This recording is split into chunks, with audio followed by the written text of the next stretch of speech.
Hey guys, it's Chef Jason Race, hardware grilling expert. Ace sent me on the road, and I'm here at Texas because I wanted to come to church. I'm Matt Pittman at Meat Church, and I'm super excited to have you right here in the live fire kitchen. This place is awesome. Thanks for having us. Now, you're going to show us how to do something that's not only quick and easy, but super safe, right? Yeah, I mean, I thought we'd do like a Nashville Hot Style Turkey, but we're not actually going to fry it. No fryer. No, we won't get to the hot oil and all that. I love it.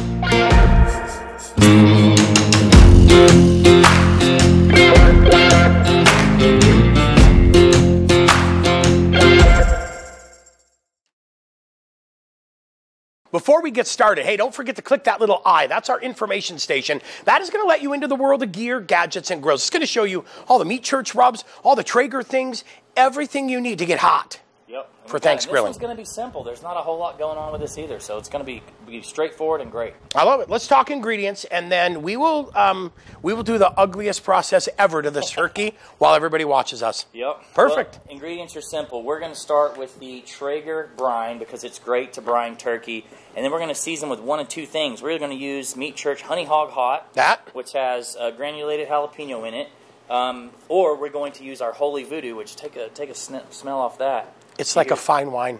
I don't know, it's like you could hear the angels. I heard it. I heard it. They're still going.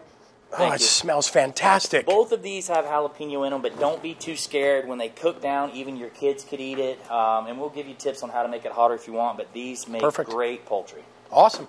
Let's get in. Let's get this cut up. I'm the guy that's cutting today, so you can keep your hands free. And then you're going to be showing us how to season this inside, outside, and then actually before we season, we should probably brine it. Yep, let's brine it first, and then we'll trim it up and season it up and cook. Cool. All right, let's do it. Let's get to work. So I've got my trusty poultry shears. You could also use a super sharp knife, but okay, do you brine before you spatchcock it or after? The million-dollar question. You can go either way. Yeah? Honestly, I think it's easier to just go ahead and spatchcock it now, throw it in the brine like that. But if somebody wanted to brine it first and spatchcock it later, that's fine too. Doesn't make a difference. Nope. Okay, so we're basically, the spatchcock process is going right along that backbone. We're going to take that backbone out, right? Yep, take it out so we can lay this turkey flat. It's going to cook more evenly. I like it. And it actually presents beautifully when you pull it off on a platter. And then when you spatchcock this, you want to make sure you don't get turkey in your flip-flops, for sure.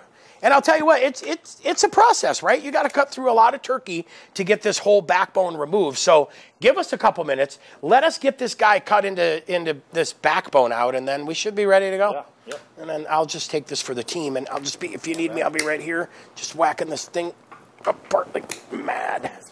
Yeah, you want to get back. Probably. Well, and this is a lot harder than spatchcocking a chicken, which is, I think, maybe why people didn't used to do it. Yeah. There's a little work involved in this. You got to put a little elbow grease behind it, but I think it's totally worth it. Yeah, and I always tell people, too, you got to watch out for those little shards as you're spatchcocking. Just go through and make sure those aren't in there, because that's definitely something you don't want to carry over into, you know, grandma having turkey and catching a turkey bone. Natural little turkey toothpick. Turkey toothpick. Seriously? The most painful process ever, right? Actually, it's really not bad, right? You have a good pair of shears, you get it done, and then the last part is splitting that breastplate and getting this laid flat. But before we do that, why do we choose that Traeger Brine? Well, the great thing about the Traeger Brine, it actually comes in the bag of Traeger pellets. So in the turkey pellets, yeah. Exactly. So it's, comes included in there. So we've mixed this up and in a food-safe container, and we're going to put it in a brine bag here and put the turkey in. All right, and like we said, you could brine it first, then spatchcock it, or spatchcock it like we did and then brine it. Yep. No matter. Doesn't matter. All right, we'll get this hoss in there, and we are, whoops, hey, get that wing in there. And then, like we said, we mix this in a food-safe bucket. We followed the instructions on the package. And we are good to go. Now, what do you think brine time? How long? I like to brine it at least overnight. Some people go up to 24 hours, but, like before Thanksgiving, I say throw this in the refrigerator at night, and the next morning you're ready to roll. Awesome. All right, we'll get it in the fridge. We'll come back and, actually, no, we'll get it in the fridge, and then we'll hang out for 24 hours, and then we'll come back. All right, cool. All right, so today, again, we're cooking on this Ironwood 885. We went with, what, turkey pellets today? Well, I mean, the turkey pellet comes with a brine. It obviously goes with turkey with oak, hickory, maple. It's like Thanksgiving in a bag. Yeah. Absolutely. All right, we are out of the brine. It is time to split that, and I already kind of cut it a little bit with a knife, but we just kind of want to lay it flat, right? Do we need any binders for this process, like mayonnaise or anything? Right out of the brine. We've rinsed it off and patted it dry. We're going to go very straightforward, which is just seasoning. Okay, awesome. I love it. And again, we're doing that hot without the fryer and safe, and we're using. Oh yeah, look at that. It's a fine rub, so if you get some breeze. If you get some of the breeze, you got to learn to play the slice a little bit. Right. Nice even shake. So this is really like our southwestern barbecue rub with a little bit of jalapeno in it. And I'm telling you, some people get turned off by the term hot. Not that hot. If we want to really make it hot, then we could put some on at the end, kind of a raw pop, like a finishing dust. But like this is going to have an amazing taste. And there's a beauty in hot delivery if you do it right. And it sounds like you guys have done it absolutely right, where it's like, whoo, little hot, but it's not like your head's on fire, your eyes are bleeding. I can't handle hot, even though I like it. So this works great for me. So anyway. All right, so we'll let this sit, and it's time to flip it over. And what do you think? Should we tuck the wings? Yeah, let's flatten it out. Tuck the wings like that. A nice, pretty presentation. Wait, hey, get under there. All right, get it done. All right, season away we go. Same thing here. Yeah, and you're playing the wind. I love it. Yep. Best I can. Because like I said, you eat with your eyes first, so let's make it look pretty.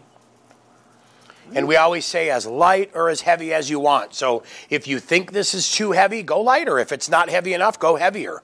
That's the beauty of it, right? Make it your own. Make it your own recipe. I got a feeling this is going to be absolutely fantastic. Oh, it's going to be, right? It's going to be really good. I love this rub on chicken wings. And so doing it on turkey, you don't see this often. This is going to be good stuff. Game changing. Game changing. That's right. Earth-shattering. All right, looks pretty good. We got to let this sweat out and adhere really good. And cool. Good time to cook. How long do you think we should let this sit? 5-10 minutes? Yeah. Okay, good. 10 minutes. So 5 or 10 minutes, let it sweat. That'll help it stick, and we'll be set and ready to go. We've got the Traeger preheated. We've got the Traeger turkey pellets in there. Yep. Total cook time, what do you think we're looking at?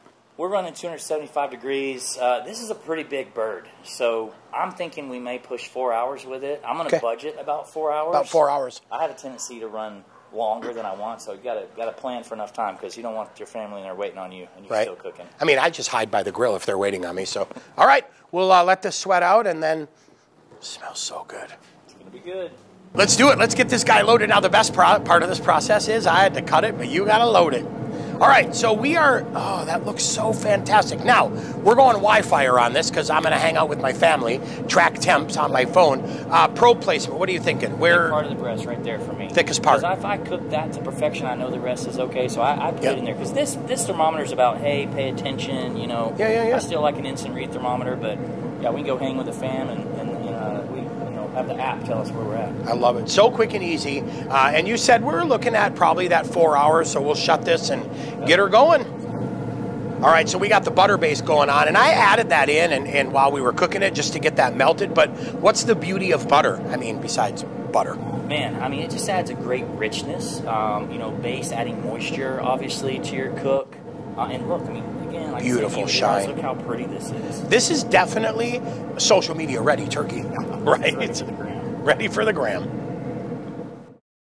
What are you doing? I'm quality controlling. We haven't rested it. So what I said was we're going to rest the turkey for a little bit, right? So how long are we going to rest? You know, you want to let the juices redistribute a little bit. Like, it's a big bird. I'd let it rest half an hour, so we might not be able to wait that long. I'm not waiting that long. I mean, you already caught me in my pre-quality control, quality control. Butter, it does. It smells great. We're not waiting. And the best part about this is we're totally safe. There's no fryer. We're not burning down the meat church. Nope. That is awesome. It's not going to be too hot. I would say if people want to make it hotter, they could do a little application of this now as a finishing dust now and give it more of a pop. Yeah. Just an option. Hot sauce. Yeah. If they wanted to. Yeah, absolutely. So thank you for hanging out. I appreciate this. Hey, listen, don't forget, it is time to subscribe to the Ace Hardware YouTube channel. We always say like, follow, and share. Tell your friends, spread the good word of the Meat Church, and join us for more Thanks Grilling videos. And then leave your questions and comments below because we love hanging out with them. Yeah, I'll go in and comment, folks. We will go in and comment, and Matt will comment. Oh, that means I get like the day off from commenting, so it's all about Matt. And then coming up, I mean, we got another recipe coming, so we do. More videos. Lots of quality content. Now, are you ready for the actual quality? Yeah, okay. I'm treating this. This is me. There you are. I know you like the skin. We do a little skin right there, and we will. Oh, so Juicy. I mean, we've already done, yeah, cheers. We'll do it again. Oh, that's good. Good. Quality out of its finest. So Happy Thanksgiving.